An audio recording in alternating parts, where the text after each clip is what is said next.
Her heart will stop in 6 minutes. And you're arguing about credentials? The words cut through the hallway like a blade, sharp enough to freeze motion, heavy enough to bend time. But no one moved. Not the nurse gripping the chart. Not the security guard standing too firm in a place that required urgency. Not even the man they had just stopped 3 steps from the operating room doors. Because in their eyes he didn't look like the kind of man who saved lives. He looked like a disruption. An interruption in a system built on appearances, and Dr. Marcus Hale felt it. The second their bodies formed that barrier, the subtle shift in tone, the tightening of space, the quiet assumption that he didn't belong here. Not here. Not now. Not when seconds mattered more than anything else. And still he didn't raise his voice, didn't reach for credentials, didn't argue the way they expected him to, because Marcus had seen this before, in different buildings, different cities. Same hesitation wrapped in different uniforms, the kind that delayed action just long enough to cost something irreversible. And behind those double doors a monitor was already counting down in a language only a surgeon truly understood, a rhythm that didn't wait for permission or prejudice, a rhythm that didn't care who believed in you and who didn't, only whether you got there in time. And Marcus stepped forward again, calm but unyielding, his voice low, controlled, precise. Move, he said, not loud, not aggressive, just certain. But the nurse shook her head, glancing at the guard as if authority needed reinforcement. Sir, you need to identify yourself. You can't just walk into an operating room. And there it was, the gate, the invisible wall dressed up as protocol, and Marcus exhaled slowly, not out of frustration, but calculation, because arguing would waste seconds, and seconds were the one thing that patient didn't have. And somewhere down the hall footsteps echoed, quick, decisive, the kind that belonged to someone used to being obeyed. Dr. Richard Coleman, chief of surgery, white coat crisp, presence sharp, a man who carried authority like it was stitched into his bones. And the moment he arrived, the energy shifted again, staff straightened, tension reorganized, and his eyes landed on Marcus with a single glance that made a decision before a word was spoken. What's going on here? He asked, though his tone suggested he already believed he knew, and the nurse answered quickly, almost relieved. He's trying to enter the or without clearance. And Coleman's gaze hardened, not curious, not cautious, just certain. Sir, step away from the door, he said, measured but firm, the kind of voice that expected compliance. And Marcus met his eyes, steady, unwavering. She won't make it without me, he replied. And for a fraction of a second something flickered in Coleman's expression, doubt, maybe instinct, but it vanished just as quickly under the weight of assumption. We have a full team inside, Coleman responded. You're not on the schedule. And that word, schedule, hung in the air like it meant more than the life behind that door. And Marcus felt the seconds slipping now, not metaphorically, but physically, each one a narrowing window, each one a decision being made without him. And he looked past them, toward the sealed doors, as if he could see through steel and glass into the room where a heart was struggling to hold its rhythm, and then back at the man blocking him.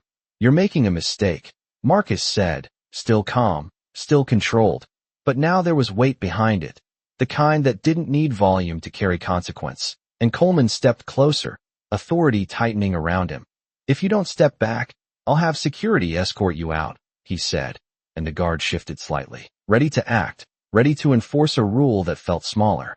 Then the moment demanded, and Marcus didn't move, not because he was stubborn, but because he couldn't afford to be wrong about what he knew. And what he knew was this. The procedure happening behind that door was one only a handful of surgeons in the country could perform, and he was one of them.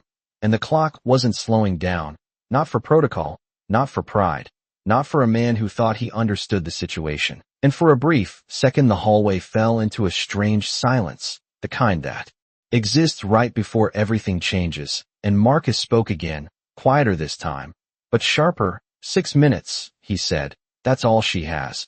And somewhere behind those doors a monitor continued its steady, indifferent count. And before we continue, where are you watching from? Drop your city or country in the comments below. And if you believe in dignity and justice, hit like and subscribe. These stories spark change, and we're glad you're here. Now, back to Marcus Hale, who stood in that hallway not as a man asking for permission, but as the only one who understood exactly what was about to be lost if they didn't step aside. The hallway did not breathe, it tightened, like the walls themselves were leaning in to listen, and Marcus Hale could feel the seconds slipping not in panic, but in precision, each one measured, each one accounted for, because this was not chaos to him. This was a pattern, a countdown he had trained his entire life to read, and somewhere behind those doors a heart was struggling to hold rhythm, not violently, not dramatically, but quietly, dangerously, the kind of failure that looked calm until it was not, and he stepped forward again, closer this time, close enough that the guard shifted his stance, uncertain now, because there was something in Marcus's posture that did not match the narrative they had already decided, something steady, something that did not ask for permission, and Dr. Richard Coleman noticed it too, even if he did not want to admit it, because authority does not like to hesitate. And yet hesitation had entered the room, thin but present. "You keep saying she will not make it," Coleman said, his voice controlled, but now there was a question underneath it, one he was not ready to voice fully. "What exactly do you think is happening in there?" And Marcus did not rush his answer, did not dramatize it. He simply looked at the door again, then back at Coleman. "Left ventricular rupture, posterior wall," he said, calm, precise, clinical, and the nurse's grip on the chart tightened, because that was not a guess. That was not something you said unless you knew. And Coleman's expression flickered again, sharper this time, because the words were too specific, too exact, but pride is a stubborn thing, and it held him in place. "That is already being handled," he replied, though his voice carried less certainty than before, and Marcus shook his head once, small, controlled. "No, it is being misread," he said. "They are stabilizing the symptom, not the cause." And the silence that followed was heavier now, because doubt had found a place to sit, and it was not leaving easily, and from down the hall a young voice cut through, hesitant but urgent, "Dr. Coleman." And in turn, barely past training, holding a tablet like it might answer questions no one wanted to ask. The scan results just updated. And Coleman turned, irritation flashing for a second at the interruption, but the intern continued, faster now. "There is a tear, posterior wall," it matches what he said, and the words landed differently this time, not as a challenge, but as confirmation, and the nurse looked from Marcus to Coleman, then back again, uncertainty spreading across her face, because protocol did not prepare you for this moment. The moment where the person you stopped might be the only one who understands what is happening, and Marcus did not move, did not press. He simply stood there, letting the truth catch up to them, because he knew it would, and Coleman felt it now. The shift, the room no longer fully his. Control slipping not because someone took it, but because it was built on something incomplete, and still he resisted, because admitting you are wrong in a hospital does not just cost pride, it can cost everything. And he looked at Marcus again, studying him now, not dismissing, but evaluating. "If you are right," Coleman said slowly, "then why are you not already in there?" And Marcus's answer came without hesitation, without edge, just fact. "Because you stopped me." And the words did not need to be louder. They carried enough weight on their own, and the guard shifted again, this time stepping back half an inch without realizing it, because something in the air had changed, something that made certainty feel fragile, and the intern glanced at the tablet again, then at Coleman. "Sir, her vitals are dropping." And that word dropping did what nothing else had done. It cut through pride, through protocol, through hesitation, straight to consequence. And Marcus stepped forward one more time, now within reach of the door, not forcing his way through, just standing where he should have been all along, and his voice lowered, not in volume but in intensity. "You do not have time to be right," he said. "You have time to be effective." And Coleman's jaw tightened, because the truth in that sentence left no room to hide. And for a brief second the hallway held its breath again, waiting, watching, measuring what kind of man stood in front of that door, the one who blocked it or the one who could open it. And behind the glass the monitor continued its steady, indifferent count, each second asking the same question in a language only a few could hear, and now more than one person in that hallway understood exactly what it was saying. The word dropping did not echo, it sank, heavy and immediate, settling into every corner of that hallway like a truth no one could step around. And Dr. Richard Coleman felt it first in his chest, not as fear, but as pressure, the kind that builds when certainty begins to crack. And for the first time since he walked into that corridor, he did not look at Marcus Hale as an interruption. He looked at him as a variable he had not accounted for. And that realization did something subtle but irreversible. It shifted the balance, and Marcus saw it, not in Coleman's words but in the space between them, the hesitation that had not been there before. And still he did not push, did not demand, because pushing wastes time and time was already running thin, and behind the doors the monitor continued its quiet rhythm, steady but weakening, a countdown disguised as stability, and the intern stepped closer now, voice tighter. Sir, her blood pressure is trending down, they are asking for direction. And that question, direction, landed squarely on Coleman, because that was his role, his responsibility, his authority, and for a second he stood there with it, the weight of command pressing against the doubt that had begun to form. And Marcus spoke again, not louder, not sharper, just clearer. They will try to reinforce the ventricle, he said. But if they do not locate the tear exactly, they will lose her in under 3 minutes. And the specificity of it cut deeper than any raised voice could have, because it was not speculation, it was certainty earned somewhere they could not see. And the nurse looked at Coleman, waiting, searching for the decision that would define the next few seconds, and Coleman's jaw tightened, because authority demands decisiveness, but truth demands humility, and those two things do not always arrive together. And for the first time he asked a question not to challenge, but to understand. How do you know that? And Marcus held his gaze, steady, unshaken, because I have done this procedure more times than anyone in this building, he said, and there was no arrogance in it, no performance, just fact, and the hallway seemed to narrow around that statement, as if the space itself was listening, recalibrating, and the guard stepped back another inch, almost imperceptible, but enough to signal that something had shifted beyond protocol. And the intern glanced at the tablet again, scrolling quickly now, searching, confirming, and then his eyes widened slightly, not dramatically, just enough to matter. Sir, he said, voice lower now, more careful. There is a record, Dr. Marcus Hale, cardiovascular specialist, external consultant, listed on advanced procedures, and the name hung there for a moment, heavier than before, because now it had context, now it had weight. And Coleman looked at Marcus again, really looked this time, past the hoodie, past the absence of a badge, past the assumptions he had made within seconds of arrival. And what he saw unsettled him, not because it was unfamiliar, but because it was something he should have recognized sooner. And behind the doors a faint change in the monitor's rhythm filtered through, not loud, not alarming, but different, enough to signal that the situation was tightening, narrowing, demanding action. And Marcus stepped forward again, now close enough that the reflection of the operating room lights flickered faintly in his eyes, and his voice dropped slightly, not in volume, but in urgency. You do not need to believe me, he said. You need to decide. And that sentence landed differently, because it removed ego from the equation entirely, leaving only consequence, and Coleman felt it, the moment where authority either adapts or fails. And for a second he closed his eyes, not in defeat, but in calculation, running through variables, timelines, outcomes. And when he opened them again the hallway looked different, not because it had changed, but because he had. And he turned slightly toward the nurse, then back to Marcus, the decision forming not as a surrender, but as a shift in control. And still the seconds moved, indifferent, relentless, asking the same question over and over. And this time more than one person in that hallway knew exactly what the right answer was.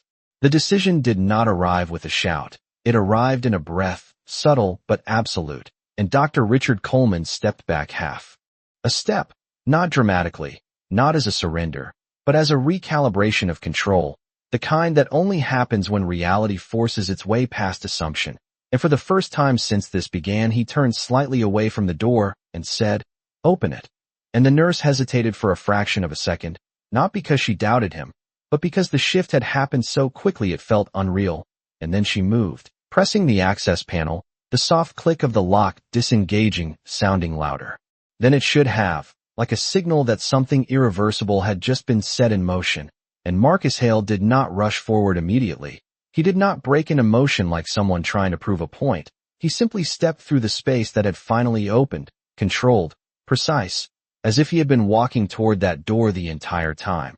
Because in his mind he had, and the moment the doors parted the sound changed. The hallway silence replaced by the layered rhythm of machines, low voices, controlled urgency, a different world on the other side of a few inches of steel, and the surgical team inside looked up almost in unison, not confused, but disrupted, because an unexpected presence in that room meant variables, and variables meant risk, and one of the attending surgeons spoke first, irritation edged with pressure. "We are in the middle of a procedure," but Marcus did not respond to the tone. He responded to the data, his eyes moving immediately to the monitor, to the patient, to the subtle indicators that told him everything he needed to know in seconds, and what he saw confirmed it. The tear was there, hidden just enough to mislead anyone not looking for it specifically, and the stabilization they were attempting was buying time, not solving the problem, and time was exactly what they were running out of, and behind him Coleman entered as well,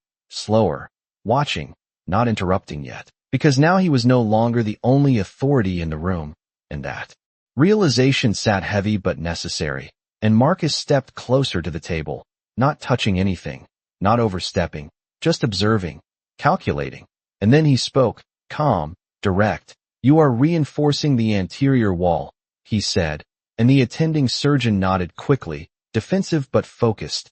"It is the most visible issue." And Marcus shook his head once. Small, precise. "It is not the one that will stop her heart." And the room stilled. Not completely. The machine still spoke. The procedure continued.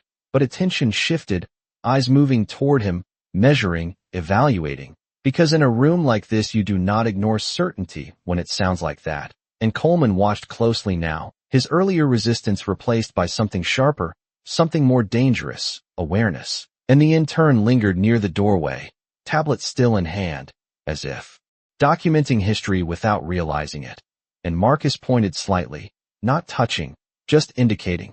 "Posterior wall, lower quadrant, the tear is there." And the attending surgeon hesitated, just for a second, because changing course mid-procedure is not a small decision.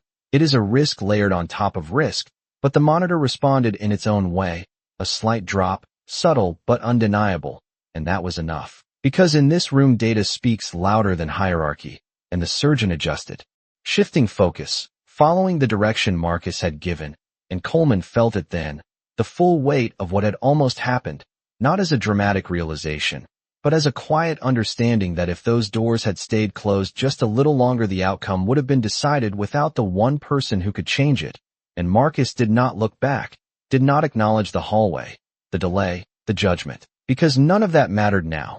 Only the next decision, the next movement, the next second, and his voice remained steady, guiding, not commanding. "You need to relieve the pressure before you repair it," he said, "or it will not hold." And the team adjusted again, faster now, more aligned, because once the direction becomes clear hesitation disappears, and the room shifted into a new rhythm, one built on precision instead of assumption, and Coleman stood just behind, watching the procedure unfold with a clarity he had not had before, and for the first time the question was not who belonged in the room, but how close they had come to losing something they could not replace. And the monitor responded again, this time not dropping, not faltering, but stabilizing, just slightly, just enough to signal that the trajectory had changed, and Marcus remained focused, unshaken, as if this moment, this pressure, this responsibility was exactly where he was always meant to be, and behind him Coleman's voice, quieter now, almost to himself, broke through the controlled chaos. "Who is she?" And no one answered immediately, not because they did not hear, but because the answer, when it came, was going to change everything. The question did not hang in the air for long, but it carried weight far beyond the walls of that operating room, because in a place where names and charts defined identity, asking who she was meant something deeper now, something personal, and the nurse closest to the monitor hesitated before answering, her voice lower, more careful. "Eleanor Coleman," she said, and the moment the name left her lips the room shifted again, not outwardly, not dramatically, but internally, because Dr. Richard Coleman did not move at first. He did not react the way most would expect. There was no visible shock, no sudden break in composure, just a stillness that felt heavier than anything else in that room. as if the world had narrowed down to a single point he could not step away from. And Marcus Hale did not look at him, did not acknowledge the connection, because it changed nothing about what needed to happen next. And in that moment, that was the only truth that mattered, and the monitor gave another soft signal, steady but fragile, a reminder that time had not paused for realization, and the attending surgeon adjusted again under Marcus's direction, movements more precise now, more deliberate, because the path forward had become clearer, and Marcus spoke without hesitation, guiding the next step. You need to reinforce from beneath, not above, or the pressure will split the repair, and the surgeon nodded, following the instruction, because at this point the results were speaking, louder than hierarchy ever could, and Coleman stood just behind them, eyes fixed on the patient, but seeing something beyond the procedure, something personal breaking through the professional armor he had worn for years, and for a brief second his mind moved away from the present, not by choice, but by instinct, back to a memory that surfaced without warning, a quiet kitchen, his mother standing by the stove, reminding him when he was a young resident that being right meant nothing if you were not willing to listen, and the words echoed now in a place where they mattered more than ever, and he swallowed slightly, not from emotion, but from the weight of recognition. Because the man he had stopped in the hallway was now the only reason this moment had not already ended differently. And Marcus remained focused, unshaken, his attention locked entirely on the procedure, his voice steady as he adjusted the team's approach. Hold there, he said. Give it 2 seconds, let the pressure settle. And those 2 seconds stretched longer than they should have, not because time had changed, but because everyone in that room now understood exactly what they were waiting for. And when the monitor responded, stabilizing just enough to confirm the correction, the tension shifted again, not gone, but redirected, and the team moved forward with renewed precision, each action aligned with the path Marcus had outlined. And Coleman finally stepped closer, not to take control, but to understand, his voice quieter now, stripped of the authority that had filled it earlier. You said you have done this before, he said, and Marcus nodded once, eyes still on the patient. More than once, he replied, and there was no need to elaborate, because the results were unfolding in real time, and Coleman felt something settle inside him. Not relief, not yet, but clarity, the kind that comes when the truth becomes impossible to ignore, and he glanced at the intern near the doorway, still holding the tablet like a record of everything that had just happened, and for a moment the hallway outside felt distant, almost irrelevant, because everything that mattered now was contained within these walls, within these seconds, within the choices being made one after another. And Marcus spoke again, guiding the final adjustment needed to secure the repair. Now reinforce it, he said, but do not rush it. If you move too fast you undo everything. And the team followed, slower, more deliberate, because urgency without precision is just another form of failure, and the room held steady, the monitor reflecting it, each signal now carrying a different weight, not counting down, but holding ground, and Coleman watched it all unfold, the quiet efficiency, the controlled confidence, the absence of ego in a moment that could have easily been about proving a point, and he understood then, not in words, but in realization, that the greatest mistake he had made was not just stopping Marcus Hale. It was believing he could recognize authority without truly seeing it. And Marcus did not look up, did not acknowledge the shift, because he was not there to be recognized. He was there to make sure the outcome changed. And for the first time since the doors had opened, the room felt like it was moving in the right direction, not because of chance, not because of luck, but because the right person had finally been allowed to do what he came there to do. The room did not celebrate the shift, it respected it, because in a place like this progress is measured in quiet changes, in numbers that hold instead of fall, in breaths that continue instead of fade, and Dr. Marcus Hale remained exactly where he needed to be, steady, focused, untouched by the weight of everything that had just unfolded, because for him this moment was not about redemption or recognition. It was about completion, and the procedure was not finished yet, not even close, and he knew better than anyone that the most dangerous moment is not when things are falling apart, but when they begin to stabilize and people think the crisis has passed, and he did not allow that shift to happen, not in the room, not in the rhythm of the team, and his voice remained calm but precise. Do not relax yet, he said, "We are not done." And the attending surgeon nodded, understanding now that this was not guidance to question, but direction to follow, and the team adjusted again, tightening focus, refining movement, because now they were operating not just with urgency, but with clarity, and behind them Dr. Richard Coleman stood still, not frozen, but absorbing, watching every decision unfold with a different lens, one that no longer filtered through assumption, and the name Eleanor Coleman echoed again in his mind, not as a patient, but as his mother, the woman who had taught him discipline, who had believed in his ability long before anyone else had, and the realization that he had almost let pride delay the one person who could save her did not hit him all at once. It unfolded slowly, piece by piece, like a truth he could not outrun, and he took a small step forward, closer to the table, not to interfere, but to witness, to understand exactly what was happening in front of him, and Marcus spoke again, guiding the next critical step. "You need to monitor the pressure curve closely," he said. "If it spikes even slightly, we adjust immediately." And the nurse responded without hesitation, calling out the numbers with precision, because now every role in the room had aligned with a single purpose, and that alignment changed everything. And the monitor responded again, steady, controlled, no longer slipping, and that subtle consistency carried more meaning than any dramatic shift could have, because it meant the repair was holding, it meant the path forward was still open, and Marcus allowed himself a single breath, not of relief, but of recalibration, because the margin for error was still there, still waiting, and he did not intend to give it a chance. And Coleman watched him, really watched him now. The way his hands never rushed, the way his voice never rose, the way his presence controlled the room without demanding it, and it forced a question he had never asked himself before. How many times had he mistaken confidence for competence?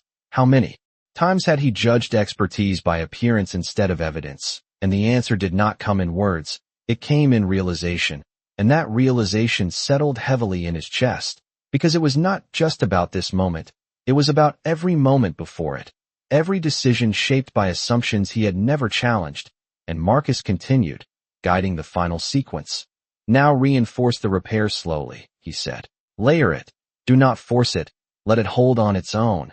And the attending surgeon followed, movements careful, deliberate, because now they understood that speed without control was not strength, it was risk, and the room moved together, each action synchronized, each decision aligned, and the monitor responded once more, steady, consistent, the kind of signal that told a different story than it had minutes ago.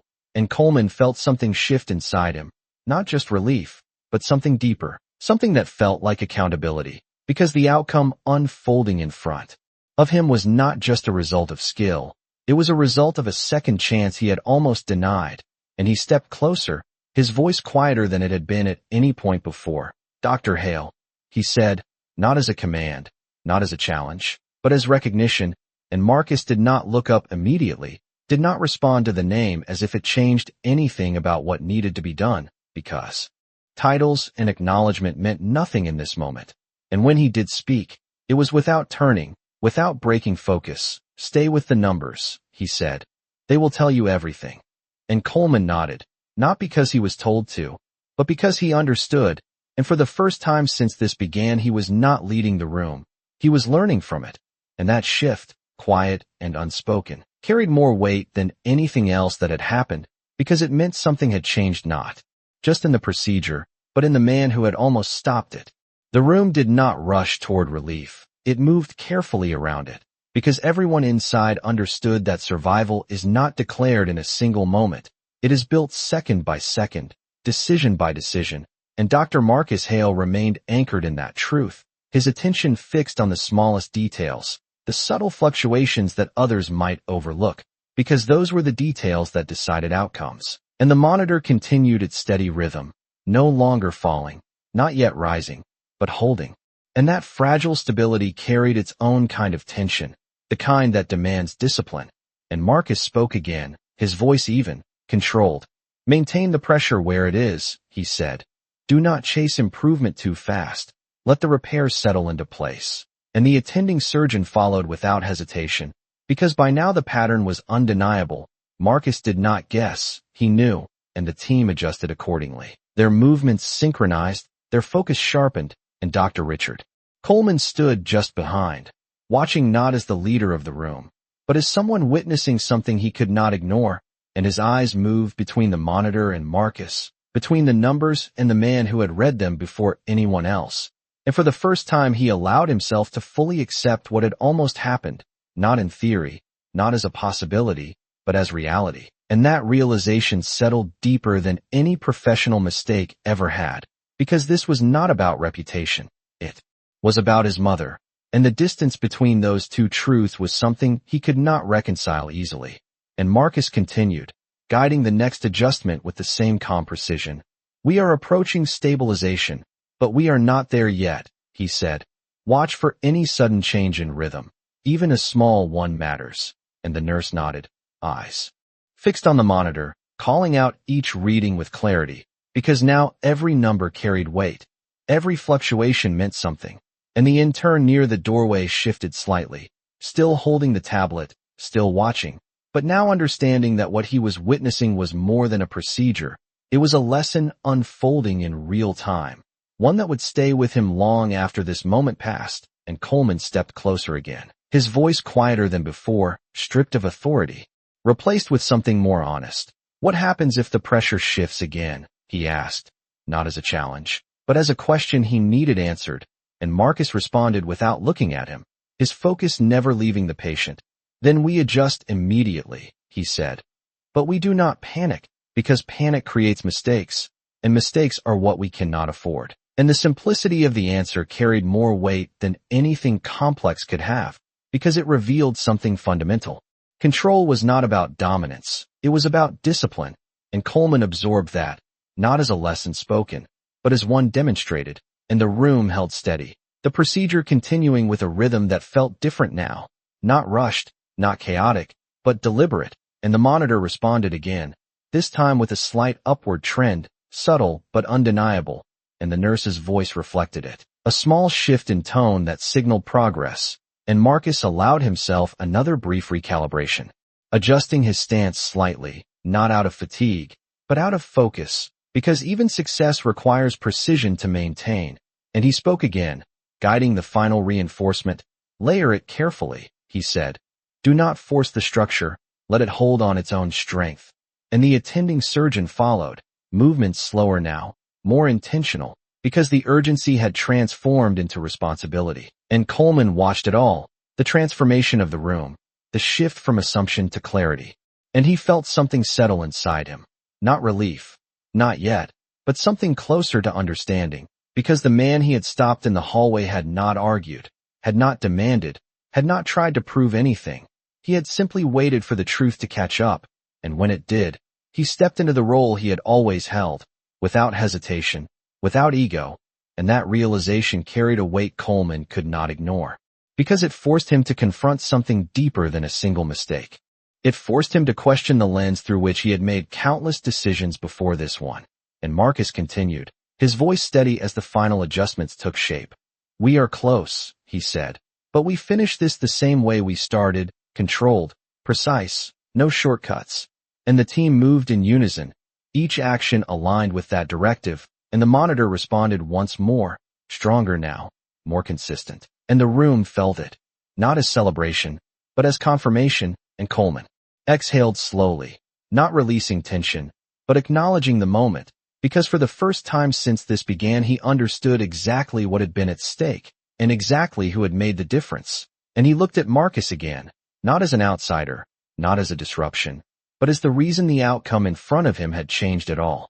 The moment did not arrive with applause or relief. It arrived quietly, almost unnoticed, as the monitor held steady for longer than it had before, not just for a few seconds, but long enough for the room to recognize that something fundamental had changed. And Dr. Marcus Hale did not react to it outwardly, did not allow the shift to distract him, because he understood that stability is not the end. It is the beginning of responsibility, and he kept his focus exactly where it needed to be, guiding the final refinements with the same precision that had carried them this far.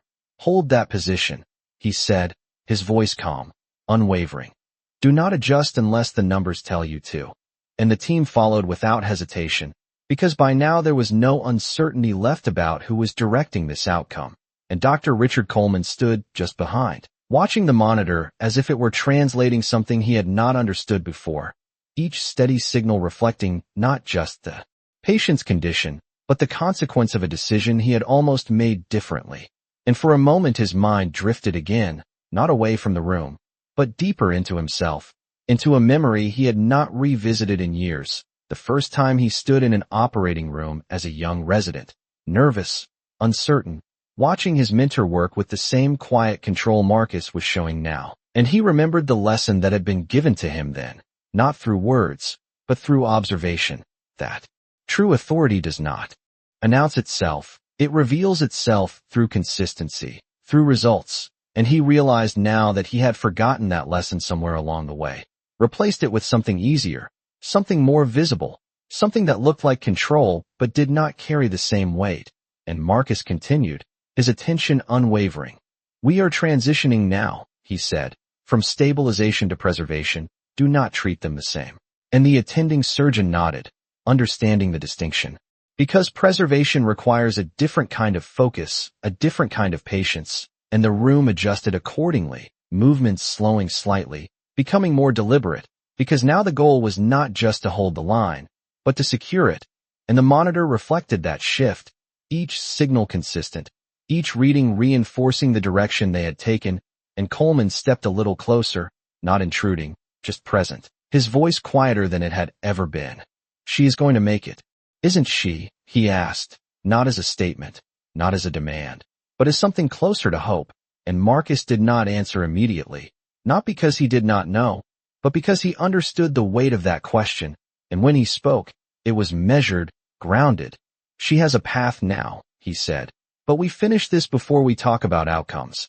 And the answer did not offer comfort, but it offered something more valuable, honesty, and Coleman nodded slightly, accepting it, because he understood that in this room honesty mattered more than reassurance. And the intern near the doorway shifted again, his grip on the tablet loosening just slightly, as if the tension he had been holding onto was finally beginning to ease.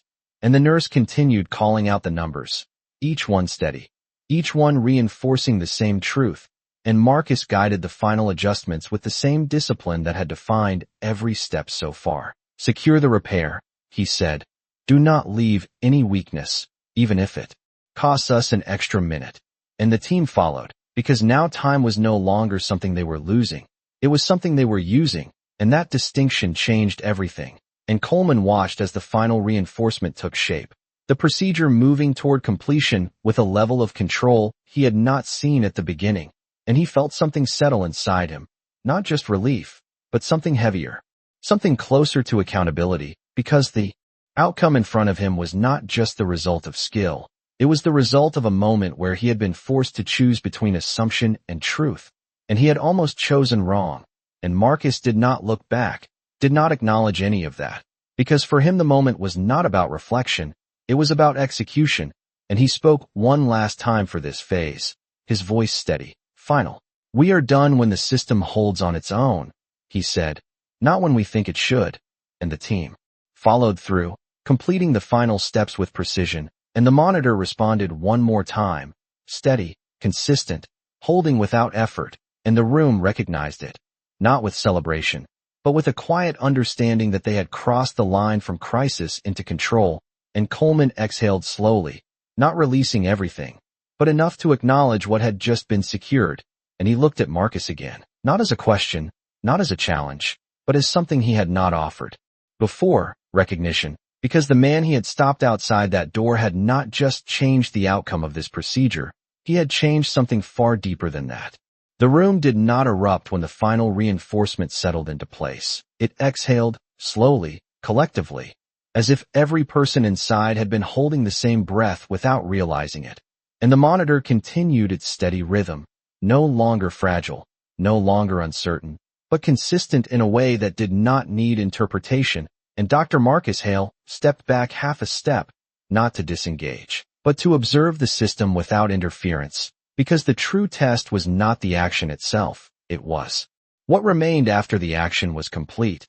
And he watched the numbers, the subtle fluctuations, the quiet signals that confirmed the repair was holding on its own. And when he spoke again, his voice carried a finality that had not been there before.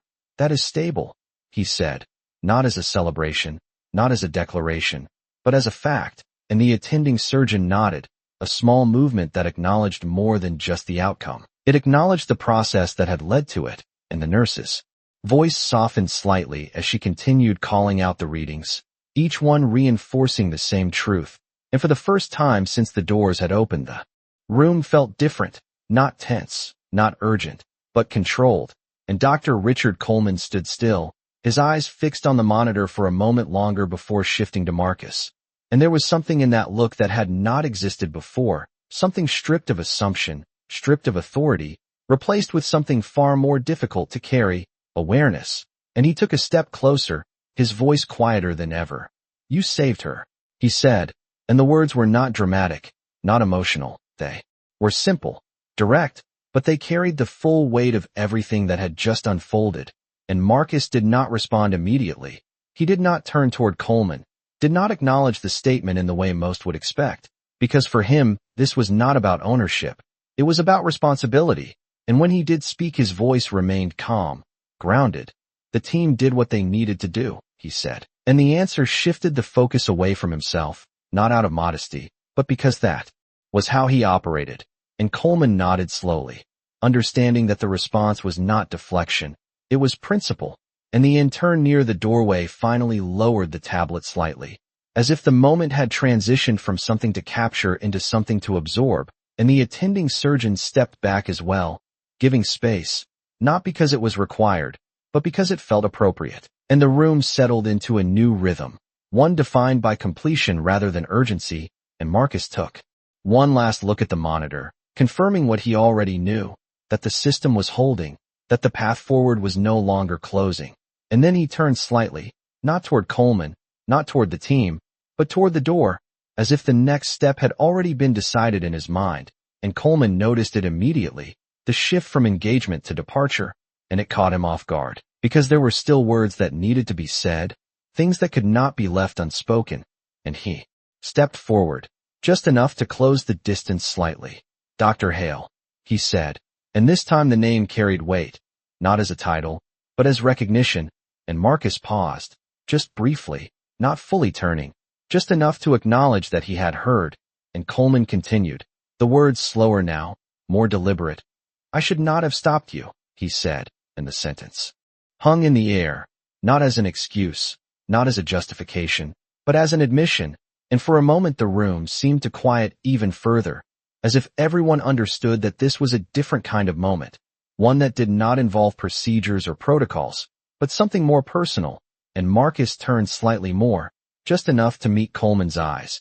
And there was no anger there, no frustration, just a calm that felt deeper than the situation itself. And when he spoke, his voice remained steady, unchanged. "You did not stop me," he said. "You delayed the outcome." And the distinction landed with precision, because it did not dismiss what had happened, it defined it, and Coleman absorbed it, the words settling in a place that would not forget them. And Marcus continued, just once more. "Next time, do not wait to see who someone is before you decide what they can do." And the sentence was not delivered as a lecture, not as a reprimand, but as a statement of fact, and it carried more weight than anything louder could have. And Coleman nodded slowly, not because he was told to, but because he understood, and Marcus turned fully then, stepping toward the door with the same calm presence he had carried into the room, not lingering, not seeking acknowledgement, because his role in this moment was complete. And as the doors opened again, the sound of the hallway returned, softer now, less charged, but still carrying the echo of what had happened just minutes before, and behind him. The room remained steady, the monitor continuing its quiet rhythm, a reminder that the outcome had changed, not by chance, not by luck, but because the right person had been allowed to do what he came there to do. The hallway felt different when Marcus Hale stepped back through the doors, not because anything visible had changed, but because the tension that had once filled the space had nowhere left to stand, and the nurse who had blocked him earlier shifted her weight slightly, eyes following him with a quiet awareness she had not carried before, and the security guard straightened, not in authority, but in recognition. Because something about the man who walked past them now did not match the one they thought they had stopped, and Marcus did not acknowledge any of it. Not the looks, not the silence, not the subtle shift in posture around him.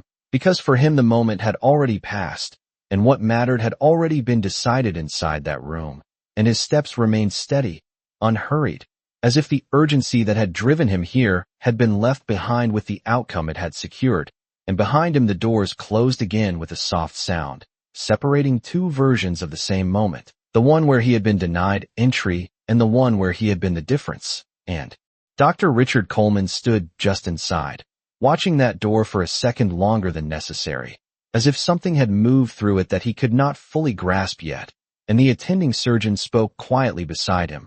"We will move her to recovery soon." And Coleman nodded, but his attention was still elsewhere, still tracing the sequence of decisions that had led to this outcome. And the realization did not arrive as a single thought. It unfolded slowly, like a pattern he could now see clearly. For the first time, and he turned toward the nurse, the same one who had questioned Marcus in the hallway. And for a moment there was no authority in his posture, only clarity.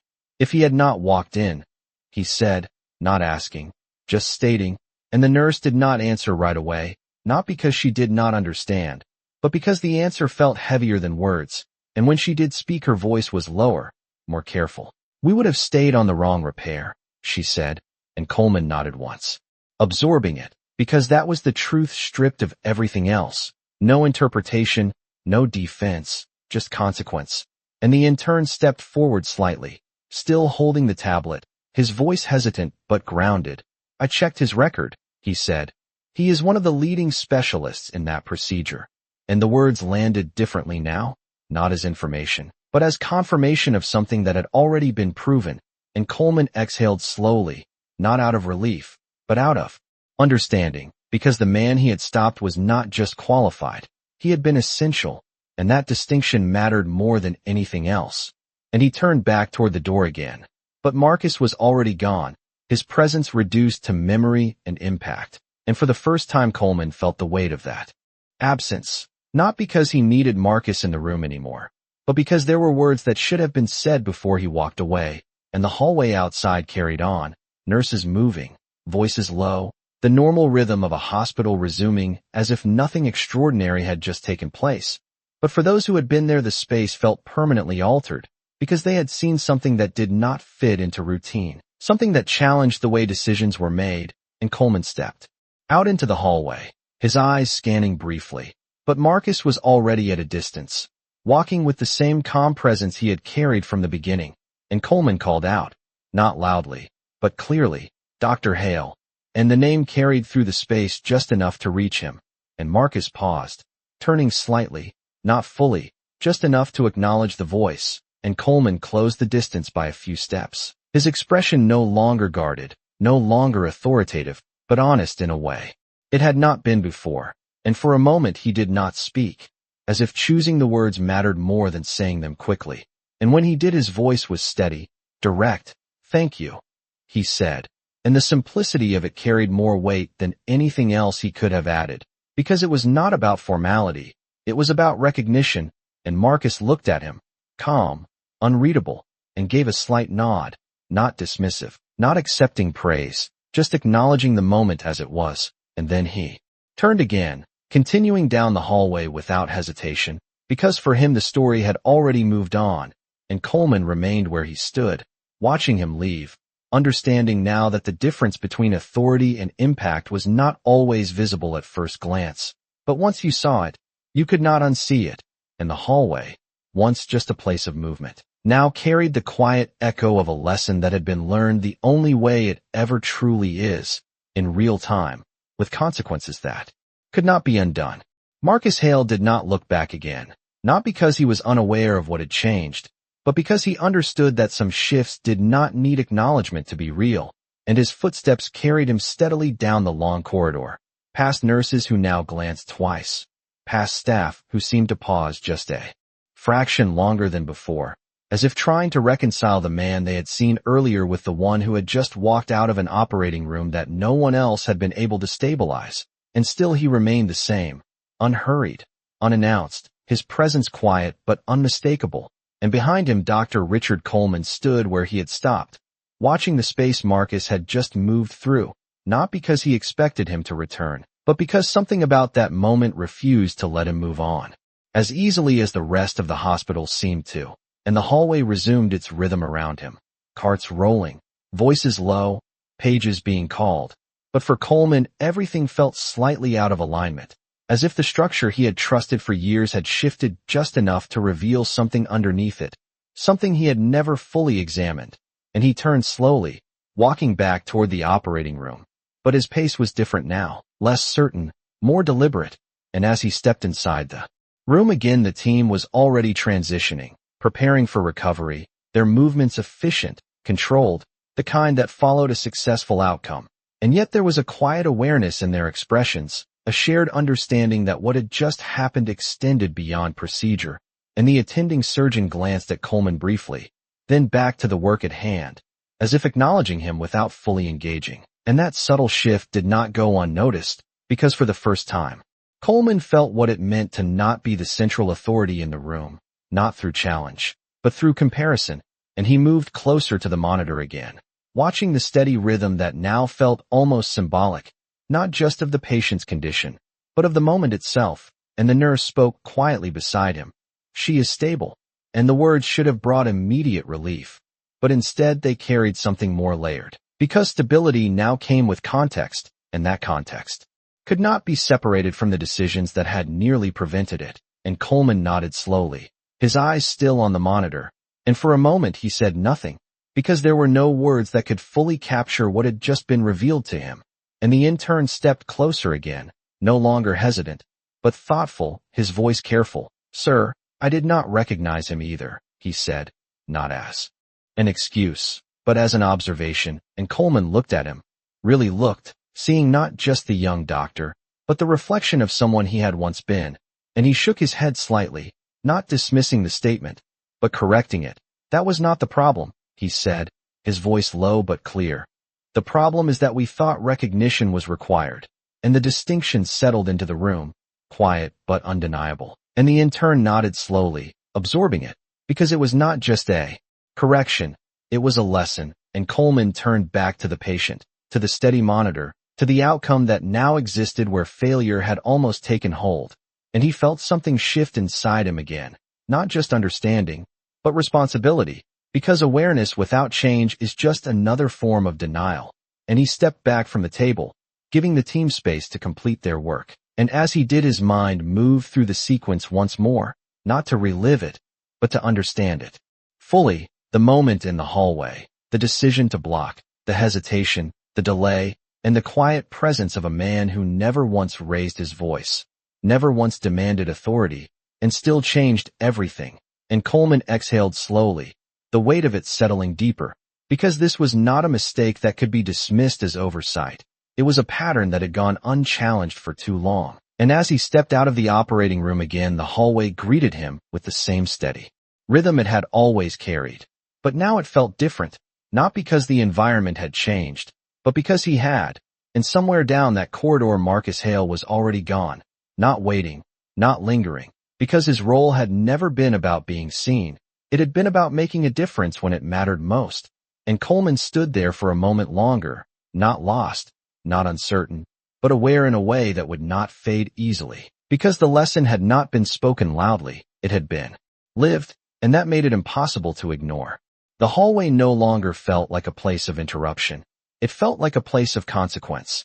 And Dr. Richard Coleman stood in it with a stillness that did not come from uncertainty, but from realization, the kind that settles deeper than any instruction or protocol ever could. And the movement around him continued as it always had. Nurses passing, monitors rolling, voices carrying low urgency through the air.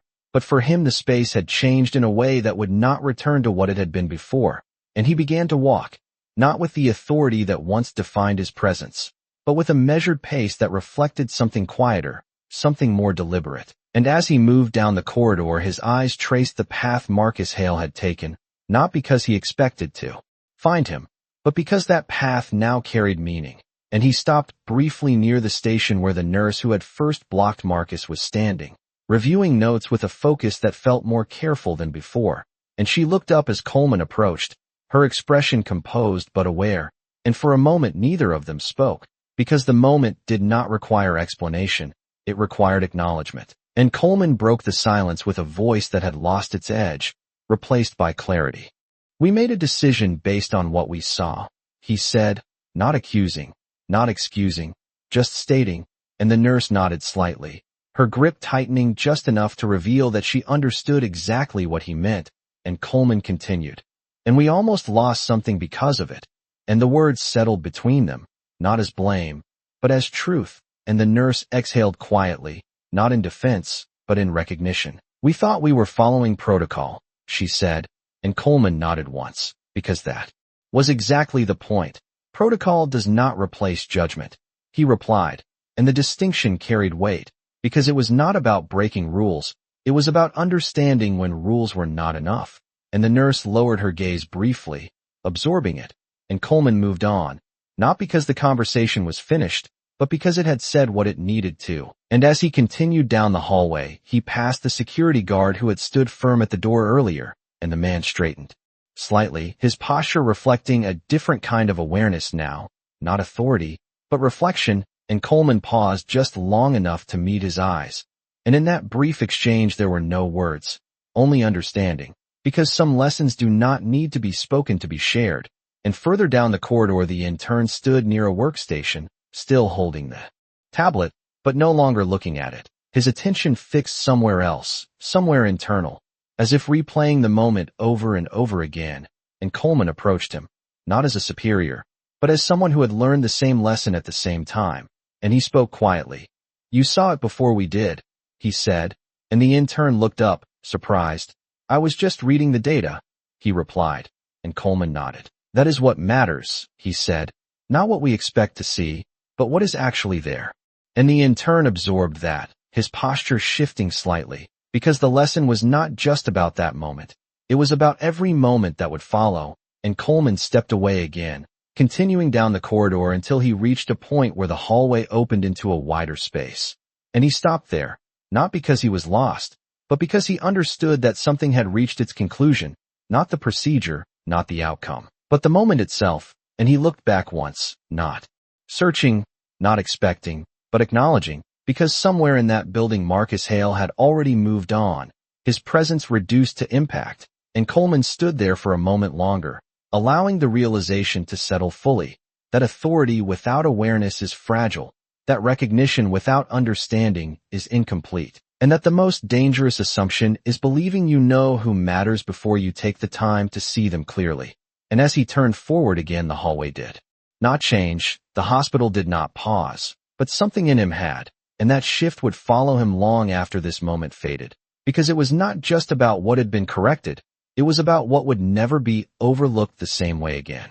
Marcus Hale had already stepped outside the hospital doors by the time the weight of the moment fully settled inside those who remained, and the late afternoon light stretched across the concrete like nothing had happened, like no decision inside those walls had just drawn a line between loss and survival. And he paused for a brief second at the edge of the sidewalk, not to reflect, not to linger, but simply because that was his rhythm, controlled, measured, consistent in a way that did not depend on recognition. And behind him the hospital stood tall, unchanged in structure, unchanged in routine, but not unchanged in truth, because inside it something had shifted that could not be undone. And back in the hallway Dr. Richard Coleman stood near the window, watching the world outside move forward as if it had not just collided with something deeper. And he understood now that the most significant moments are rarely visible from the outside. They do not echo, they do not announce themselves, they settle quietly into the people who experience them, and they change what comes next. And he turned slowly, walking back toward the operating wing, not because he needed to be there, but because that was where the lesson had taken shape. And as he passed the same doors where everything had begun, he stopped, just for a second, his eyes resting on the space where Marcus had been blocked, where a decision had been made without enough information, and he did not look away quickly this time. He allowed himself to see it clearly, not to relive it, but to understand it fully, and the silence of that moment spoke louder than anything that had followed, because it was there that everything had almost gone wrong. And as he stepped forward again, the nurse who had been there earlier glanced up, her expression steady, but different, more aware, and Coleman gave a small nod, not as authority, but as acknowledgement, because they both understood that what had happened there would not be repeated the same way again. And further down the hall, the intern was speaking quietly with another staff member, explaining something with a level of certainty he had not carried before, and Coleman caught a fragment of it as he passed. "You do not wait for someone to look like the answer," the intern said, and Coleman did not interrupt, did not correct, because the lesson had already taken root, and he continued walking until he reached the recovery area, where the steady rhythm of monitored stability replaced the tension of the operating room. And he stood just outside for a moment, looking through the glass at the patient who now had a future she had almost lost. And for the first time since this began, he allowed himself a quiet breath that did not carry urgency. And he understood that gratitude is not always loud.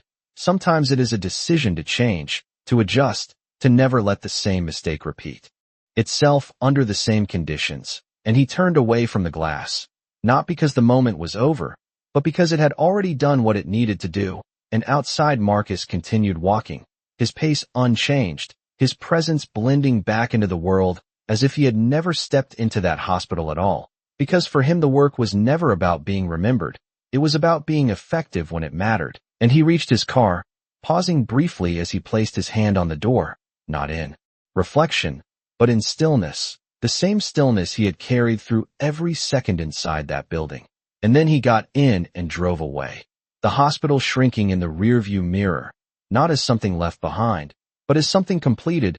And back inside, Coleman stood in the center of the corridor one last time, not lost, not uncertain, but grounded in a way he had not been before. And the lesson remained, clear, unshakable, not spoken, not written, but understood, that dignity does not announce itself, that expertise does not always arrive in expected form, and that the cost of assuming who belongs can be measured in seconds that cannot be recovered.